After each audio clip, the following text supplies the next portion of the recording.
আইফোনের কাজ করাতে গিয়ে সবাই সাবধানে, এই কথাটা বলার কারণ হচ্ছে আমার কাছে এক কাস্টমার আসছে সিলেট থেকে, তার 14 প্রো ম্যাক্স নিয়ে গ্রিন স্ক্রিন হয়ে গেছে। আমার কাছে আসার পর আমি একটা বিল বললাম, তো সে বলতেছে ভাই আমার কাছে বেশি মনে হচ্ছে, আমি একটু দেখি। আমি বলতেছি ঠিক আছে আপনি দেখেন, যেখানে কম পান ওইখানে করেন। তো উনি অন্য জায়গায় গেছে, একটু হয়তো কম পেয়েছে, পাওয়ার পর তার কাছে কাজটা করতে দিয়েছে, তো সে খুলতে গিয়ে গ্রিন লাইন ফেলে দিছে ডিসপ্লেতে।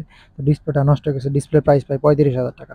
তো ওনারা সমিতি অফিসে গিয়ে বিচার দিয়েছে, বিচার দেওয়ার পর আমার আমার কাছে আবার আসছে, আসার পর বলতেছে ভাই আপনি তো দেখছিলেন আমার ডিসপ্লেটা ভালো ছিল, এখন তো তারা নষ্ট করে ফেলছে, আপনি কি একটু আমার সাথে আসবেন?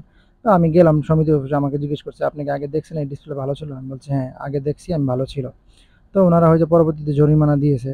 তো এখন কথা হচ্ছে আপনারা আপনাদের পরিচিত কোনো লোক থাকলে তার মাধ্যমে কাজ করাবেন আইফোনের।